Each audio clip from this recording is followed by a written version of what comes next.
종종 우리가 마주하는 비판 중 하나는 우리의 신앙이 현세를 살아가는 사람들에게는 현실적이지 못하다라는 것입니다. 예를 들어 이런 것이죠. 복음을 전하다 보면 이 생활 전선에 치열하게 뛰어든 분들이 가끔 코웃음을 치며 이렇게 대답합니다. 저 멀리 있는 천국은 바라지도 않으니 당장 숨통이라도 좀 트였으면 좋겠네. 내세는 너무 멀게 느껴지니 지금 현재라도 잘 살았으면 좋겠다라고 하는 현실적인 탄식이죠.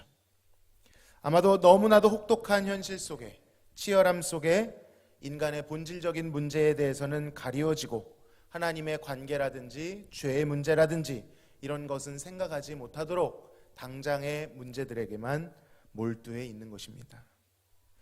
복음이 아니라 당장 우리에게는 빵과 양식이 필요하다, 혹은 돈이나 세상의 어떤 필요들이 더 유익하다라고 하는 외침인 것이죠. 이로 인해 교회의 사회 참여나 세상의 필요를 채워야 한다라는 그러한 의견들도 많이 있습니다. 이것에 대한 논의가 끊임없이 제기되고 있습니다. 물론 이것은 우리가 충분히 생각하고 논의해 봐야 될 문제입니다. 제가 신대원을 다닐 때에도 바로 이 교회, 세상 속에서 교회의 역할이 무엇이냐, 복음 전파냐, 사회 참여냐라는 주제를 가지고 토론을 하는 수업이 있었습니다. 결론부터 말씀드리면 교회는 단순히 사회의 필요를 채우는 것을 넘어서 그것을 간과할 수는 없겠지만 하나님 고유의 복음을 전하는 하나님께서 세우신 기관인 줄로 믿습니다. 자, 그런데 이것을 조금 더 본질적인 질문으로 바꿔본다면 그것은 복음은 과연 이 시대의 현세적인 것이냐 아니면 저 멀리 내세적인 것이냐라는 질문으로도 바꿔볼 수 있습니다. 여러분, 복음은 현세적일까요? 내세적일까요? 네, 대답하기가 복잡합니다. 만약에 현세적인 것이기만 한다면 복음을 믿는 동시에 우리 피부에 와닿는, 만져지는 어떤 혜택이 있어야 할 것 같습니다. 반대로 내세적이기만 하다면 현실은 무시한 채 도래할 그날만을 기다려야만 할 것 같습니다. 예상하셨겠지만 하나님의 나라, 다시 말해 하나님 나라의 복음은 현세적인 동시에 궁극적으로 내세적인 것인 줄로 믿습니다. 현실은 무시한 채 도래할 그 나라만을 기다리는 이상주의도 아니고요, 반대로 현실에만 갇혀서 그 이상의 영원함을 바라보지 못하는 현실주의도 아닙니다. 현실을 간과해서도 안 되지만 현실에 함몰되어서도 아니 되는 것이죠. 하나님 나라의 복음은 현재를 살아가는 이 땅에서도 그 영향력을 나타낼 뿐더러 이 땅의 한계를 뛰어넘어 영원한 가치를 우리에게 부여해 주는 줄로 믿습니다.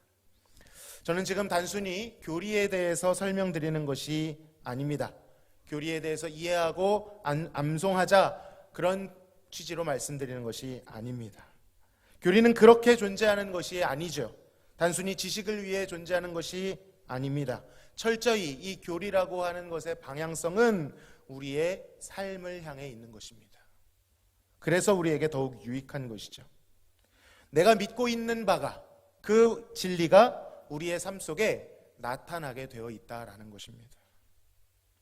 예를 들어 현실은 내팽겨치고 신앙생활만 잘한다고 말하는 분들은 복음이 가지고 있는 현재성, 현세성을 간과하고 있는 것이고요, 반대로 현실에 너무 쉽게 흔들리는 분들은 현실을 뛰어넘는 복음의 영원성과 내세성을 이해하지 못하는 것이죠.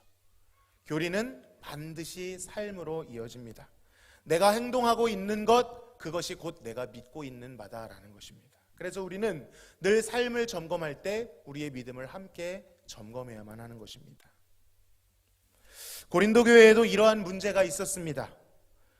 고린도 교회에 많은 문제들이 있었는데 그 중에서도 도덕적 타락과 방탕주의, 방종주의, 혼합주의가 교회를 어지럽히고 있었습니다.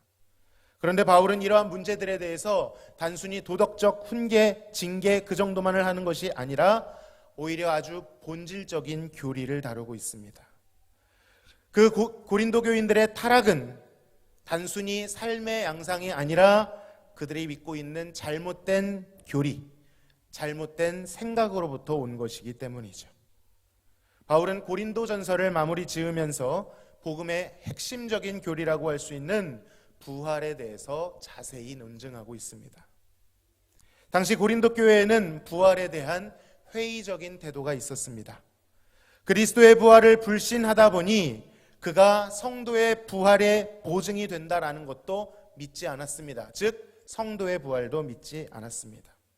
그리고 그것은 단순한 하늘에서 뚝 떨어진 생각이 아니라 영혼은 선하고 육체는 악한 것이다 라고 여기는 헬라 철학의 이원론으로부터 온 것이었습니다. 또한 예수님의 육체가 무덤 속에서 도둑 맞았다라고 하는 괴소문에 휘둘려서 예수님의 부활 사건이 역사적 사건이다라고 하는 것에 있어서 의심하고 있었던 것이죠. 이렇게 복음의 뿌리가 되는 부활을 의심하다 보니 그들의 삶도 갈 길을 잃고 방황하기 시작했습니다. 부활에 대한 소망이 없으니 현실에 대해 집착하게 된 것이죠.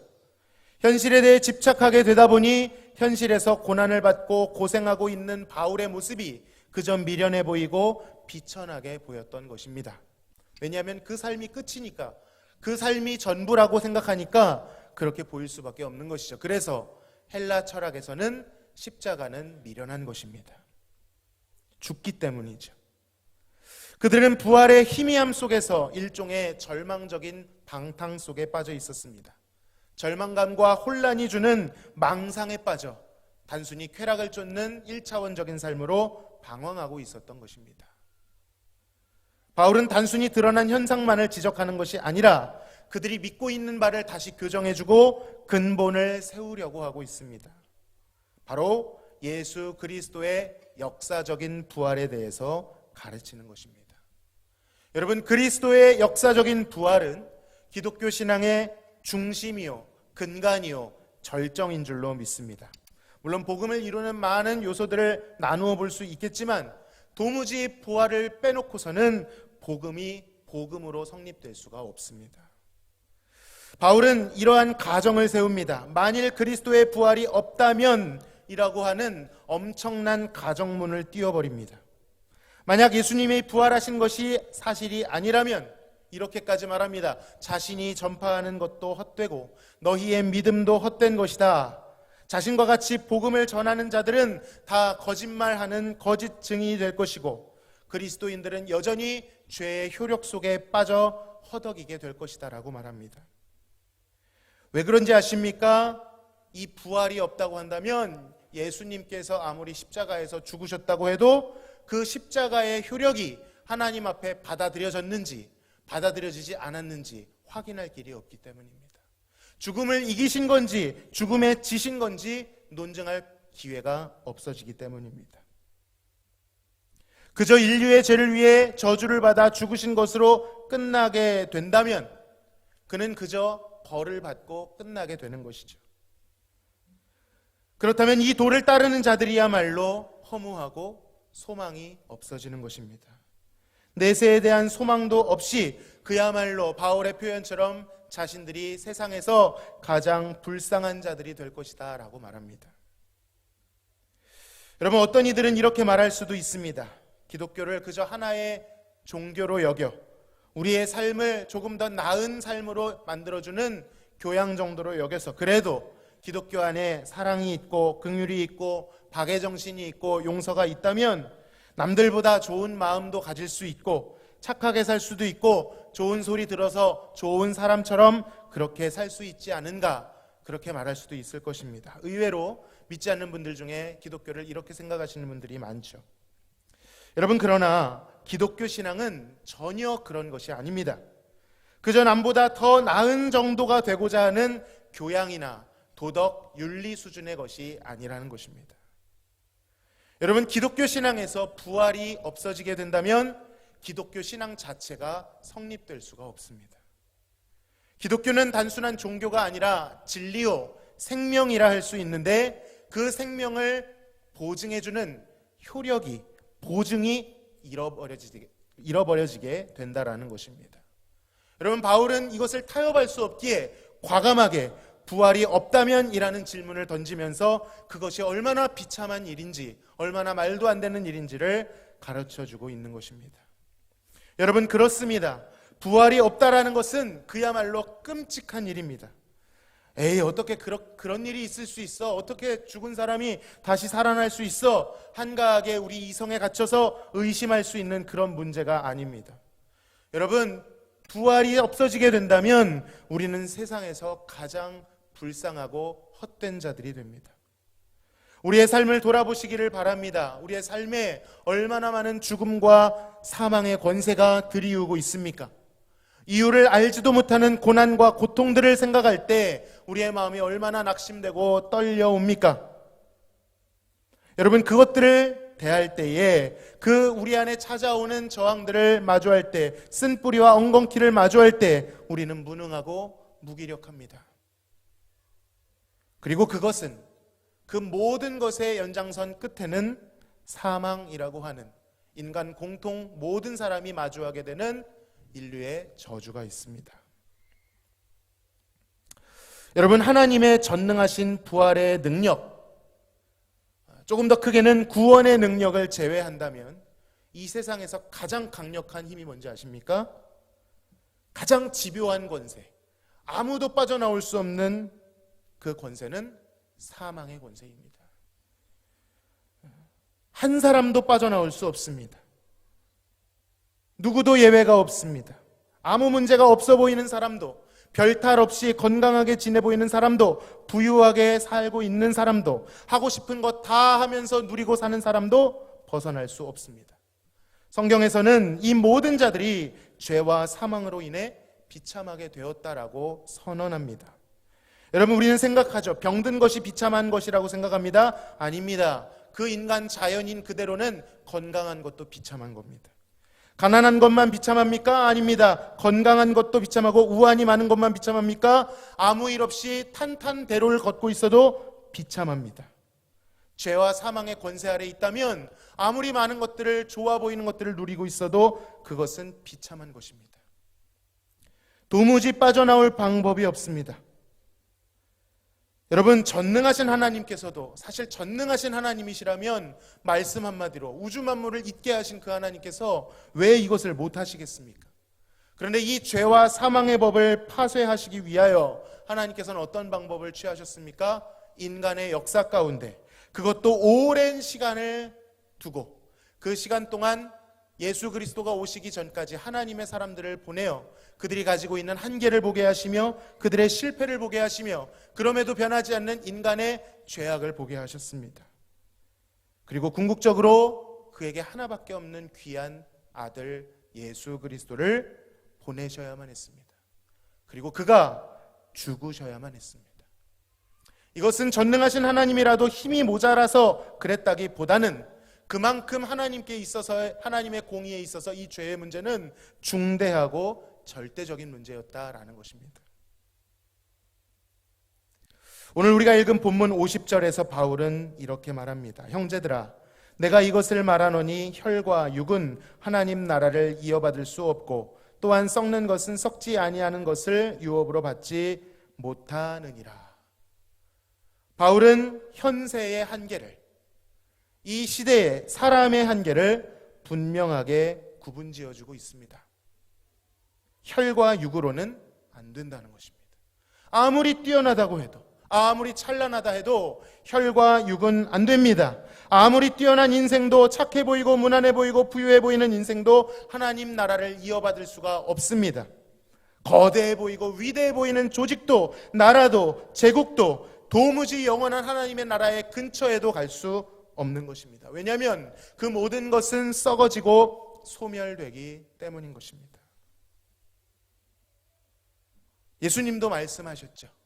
기도 외에는 하나님 나라에 이러한 일이 일어날 수 없다고.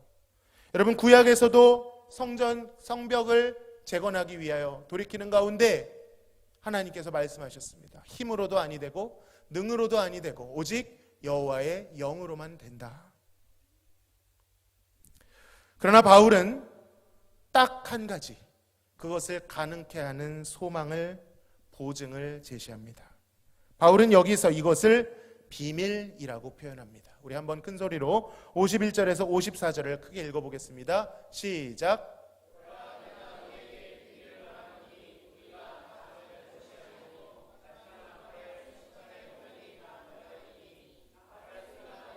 죽은 자들이 썩지 아니할 것으로 다시 살아나고 우리도 변화되리라. 이 썩을 것이 반드시 썩지 아니할 것을 입겠고 이 죽을 것이 죽지 아니함을 입으리로다. 이 썩을 것이 썩지 아니함을 입고 이 죽을 것이 죽지 아니함을 입을 때에는 사망을 삼키고 이기리라고 기록된 말씀이 이루어지리다. 아멘. 바울이 제시하고 있는 이 비밀은 부활에 대한 회의감에 빠져 방탕과 방황으로 살아가고 있던 이 고린도 교인들이 도무지 생각해낼 수 없는 것이었습니다. 그 세상을, 그 시대를 풍미했다고 하는 헬라의 지식으로도 떠올릴 수 없는 신비였습니다. 혈과 육으로는 도무지 떠올릴 수 없는 것이죠. 그것은 바로 성도들이 순식간에, 호련이라는 것은 눈 깜짝할 사이에 누구도 예상하지 못한 그 찰나에 큰 변화를 겪게 될 것이라는 것이었습니다. 여러분, 그런데 그 변화는요, 어떤 꿈속에서 일어나는 변화도 아니고요, 저 멀리 우주의 어떤 행성에서 일어난 일도 아닙니다. 우리의 망상과 상상 속에, 아니면 아직 도무지 오지 않을 것 같은 미래에만 남겨져 있는 것이 아니라는 것입니다. 그것은 역사 속에서, 하나님의 시간 속에서 실제로 일어나는 역사적 사건이라는 것입니다. 그것이 바로 성도들의 부활에 대한 선언입니다. 그리고 너무 길기 때문에 앞부분을 제가 다루진 않았지만 방금 소개해드린 이 성도들의 부활은 아무 맥락 없이 되어진 것이 아닙니다. 좀 전에 우리는 예수님의 부활이 없다라고 한다면 이라고 하는 과감하고 무모한 가정을 해보았죠. 그러나 여러분, 실제로 예수님은 이 땅의 순리보다도, 해가 뜨고 지는 자연 우주 만물의 자연 순리보다도, 일반적인 진리보다도 더 확실하게 부활하실 줄로 믿습니다. 여러분, 내일 해가 뜨지 않으리라는 믿음을 가지신 분 계십니까? 이것이 우리가 가지고 있는 자연 섭리에 대한 믿음입니다. 의심하지 않습니다. 그런데 그러한 것보다도 천지가 개벽하는 순간이 있어도 하나님의, 예수님의 부활은 더 정확하게 일어날 것이라는 것입니다. 바울은 20절에서 이 진리를 선언합니다. 그러나 이제 그리스도께서 죽은 자 가운데서 다시 살아나사 잠자는 자들의 첫 열매가 되셨도다. 여러분, 무엇이 되셨습니까? 첫 열매가 되셨습니다. 첫 열매가 되셨다는 것은 무슨 뜻일까요? 바로 앞으로 열리게 될 수많은 열매들의 보증이 되셨다라는 의미입니다. 첫 열매로 예수님이 부활하셨다는 것은 앞으로 그리스도라고 하는 나무에 달리게 될 모든 열매들이 그 부활과 같이 그 부활에 동참하게 될 것이다라는 확인인 것이죠. 다시 한번 강조드립니다. 예수님의 부활은 신자들의 확실한 보증이 되는 줄로 믿습니다. 살아있는 소망이 되는 줄로 믿습니다. 죄로 인하여 인간이 직면한 비참이 얼마나 강력한 것인지 우리가 방금 전에 나누었죠. 누구도 빠져나올 수 없다고 말씀드렸습니다. 솔직히 우리 인생에 드리운 이 죄와 사망의 그림자로부터, 이 권세들의 비참으로부터 우리는 두렵고 떨 수밖에 없습니다. 실제적인 죽음, 고통, 가난, 환난, 질병, 갈등, 외로움, 괴로움 등등 입에 다 담을 수 없는 수많은 고통들이 우리의 인생을 덮어옵니다. 때때로 사역을 하다 보면 저도 인간인지라 이러한 것들을 마주하게 됩니다. 성도님들의 큰 고통 속에 압도되기도 합니다. 여러분, 아무것도 아닌 무명의 사역자가 무슨 능력이 있겠습니까? 해결해 드릴 수 없는 부분들이 너무나도 많습니다. 그저 같이 탄식하고 아파할 수밖에 없는 그러한 상황이 있다라는 것이죠.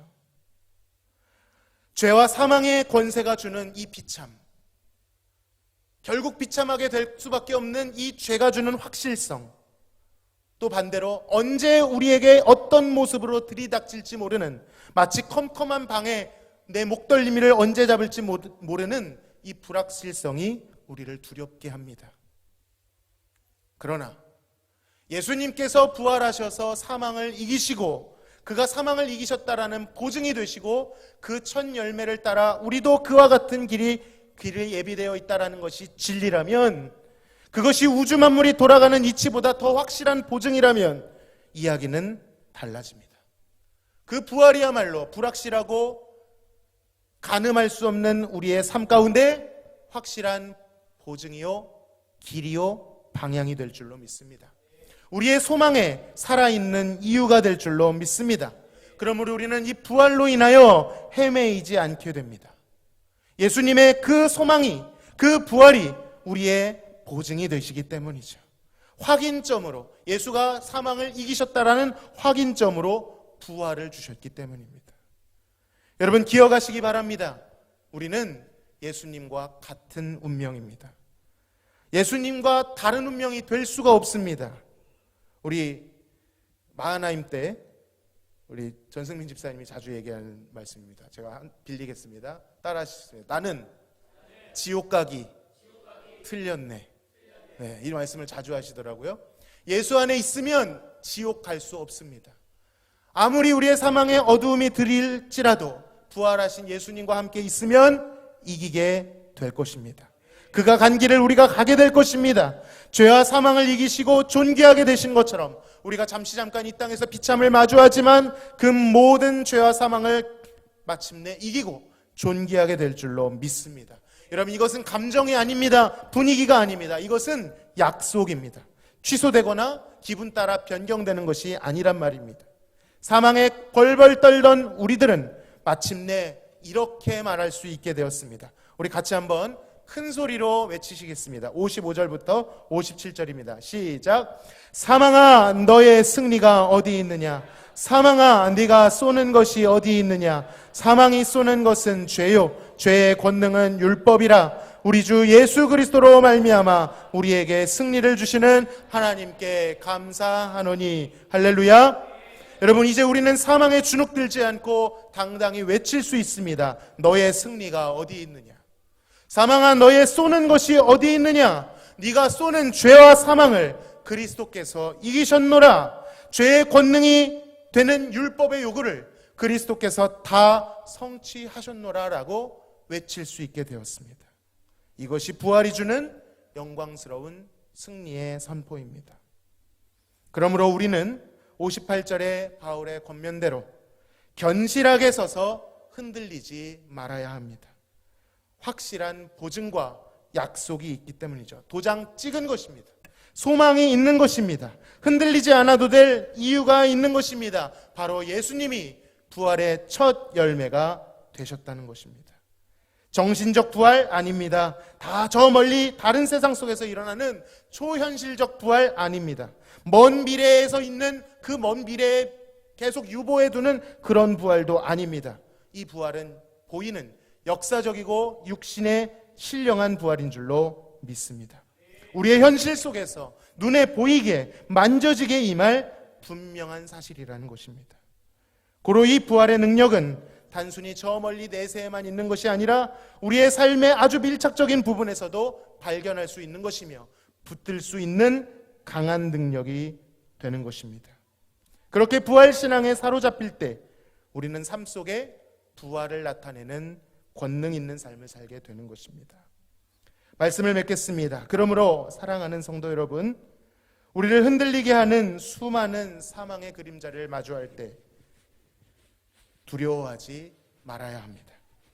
고난의 정수에서 우리가 떠올려야 할 소망은 다른 것이 아닌 예수님의 부활입니다. 그의 부활이 나의 부활이 될 것입니다. 그래서 우리는 포효해야 합니다. 승리를 선포해야 합니다. 그 고난과 모든 것이 무너진 그곳에서 부활을 선포해야 합니다. 비록 우리의 육신이 약하여 눈에서 눈물이 흐르고 심장은 일렁이며 다리는 후들거린다 할지라도 선포해야 합니다. 사망아 너의 승리가 어디 있느냐? 사망아 네가 쏘는 것이 어디 있느냐? 우리에게 승리를 주시는 예수 그리스도로 말미암아 하나님께 감사하리라.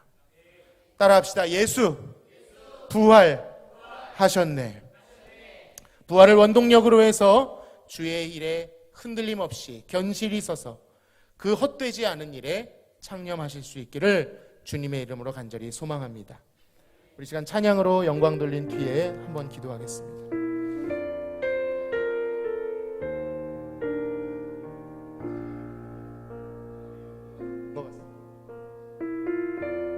고난의 정수에서 이 고백을 하나님께 올려드리면 마음에 용기가 생깁니다. 우리 가사를 마음속에 잘 새기면서 운명이여 오라 나 두려워하지 아니하리 만사를 주님께 내어 맡기리 고백하는 시간 갖겠습니다.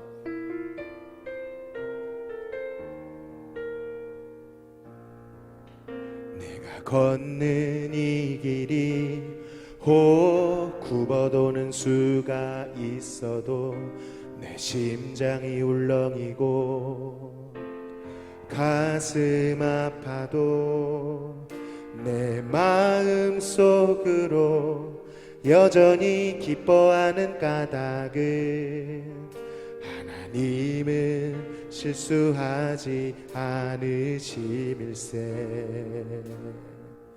내가 세운 계획이 혹 빗나갈지 모르며 나의 희망 덧없이 쓰러질 수 있지만 나 여전히 인도하시는 주님을 신뢰하는 까닭은 주께서 내가 가야 할 길을 잘 아심일세. 어두운 밤 어둠이 깊어 날이 다시는 밝지 않을 것 같아 보여도 내 신앙 부여잡고 주님께 모든 것 맡기리니 하나님을 내가 믿음일세. 다시 한번 찬양합시다. 내가 걷는 이 길이 내가 걷는 이 길이 혹 굽어도는 수가 있어도 내 심장 일렁이고 가슴 아파도 내 마음 속으로 여전히 기뻐하는 까닭은 하나님은 실수하지 않으심일세. 내가 세운 계획이 혹 빗나갈지 모르며 나의 희망 덧없이 쓰러질 수 있지만 나 여전히 인도하시는 주님을 신뢰하는 까닭은 주께서 내가 가야 할 길을 잘 아심일세. 어두운 밤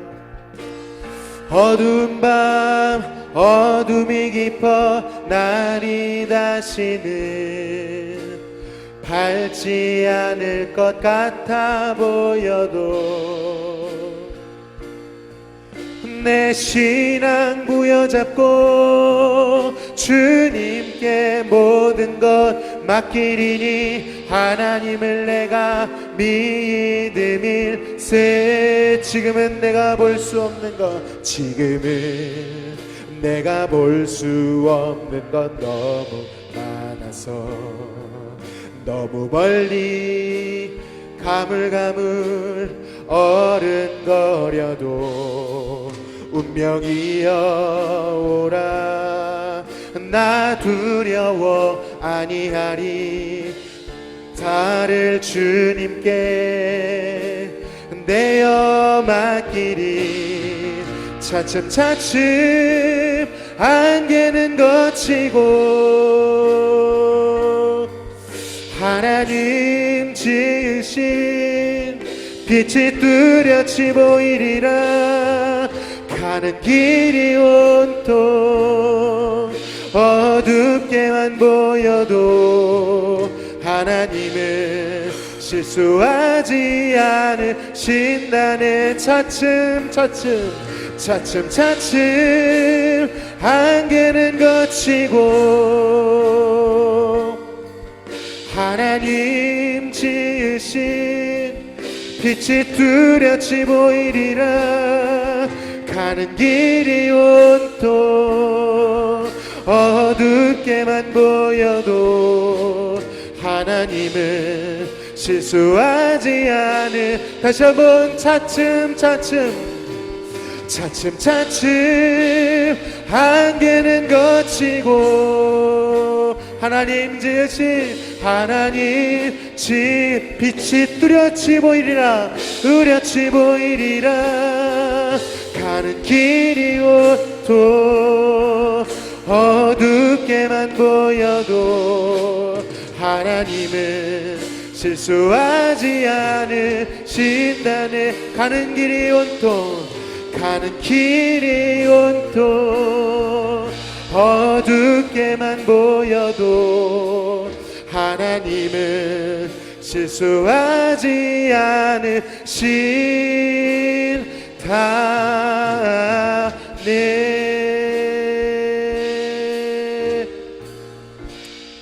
하나님은 실수하지 않으시는 줄로 믿습니다. 여러분, 보이는 것은 보이는 것일 뿐입니다. 그것은 썩어질 것이고 없어질 것입니다. 그런 것으로는 하나님의 나라를 유업으로 받지 못합니다.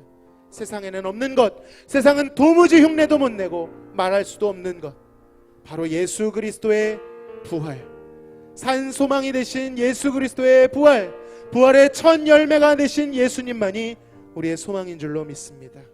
그러니 우리 눈앞에 있는 캄캄함이 마치 하나님인 것처럼 함몰되지 마시고 믿음의 눈을 들어 보이지 않지만 영원하신 하나님께 나아가 주님의 부활을 붙들고 나아갈 수 있기를 소망합니다.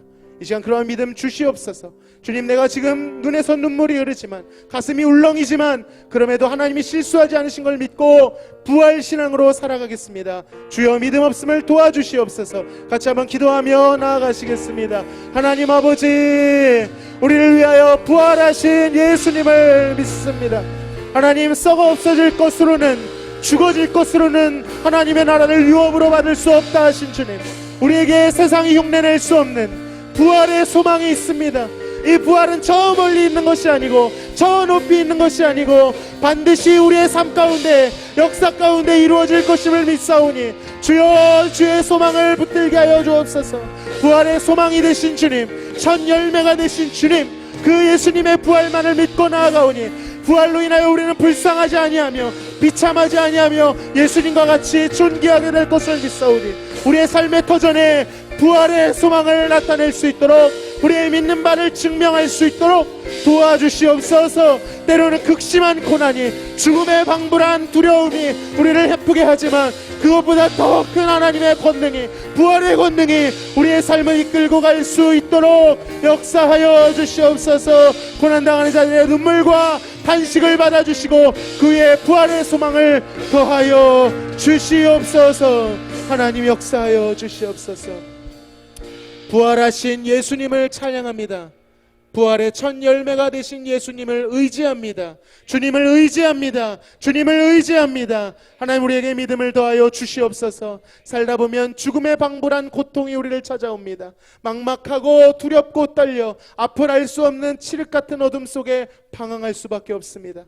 그러나 하나님, 그러한 것들은 하나님 아무리 강한 힘을 가지고 있다고 하여도 부활하신 주님의 발 앞에 다 굴복한 줄로 믿습니다. 하나님, 우리에게 보증이 있으니 산 소망이 되신 부활의 첫 열매가 되신 예수님을 붙들게 하여 주옵소서. 세상은 흉내낼 수도 없고 담아낼 수도 없고 말할 수도 없는 이 부활이 우리에게 주어졌사오니 하나님, 저 멀리 있는 것이 아니라 우리의 삶 가운데, 역사 가운데 이루어질 이 신령한 부활이 우리의 삶이 지금 이 순간에도 하나님 일어날 수 있도록, 우리의 믿는 바가 삶으로 증명될 수 있도록 도와주시옵소서. 그럼에도 불구하고 하나님, 주님께 울부짖는 성도들의 탄식을, 눈물을 받아 주시옵소서. 하나님, 그 탄식과 함께하여 주시어서 부활하신 예수님의 위로가 함께하시며 결국에는 십자가에서 사망을 이기신 예수님의 승리가 우리의 승리 되어질 수 있도록 역사하여 주시옵소서.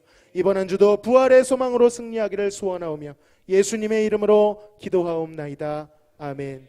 지금은 우리를 죄에서 구원하신 예수 그리스도의 크신 은혜와 아버지 하나님의 극진하신 사랑하심과 성령님의 교통 충만 내주하심이, 부활의 첫 열매가 되신 예수님을 의지하며 그 부활 소망으로 이 땅 가운데 살아내기를 소망하는 사랑하는 성도들 머리 위에, 고난당하는 성도들의 그 부르짐 가운데 영원토록 함께 계실지어다. 아멘.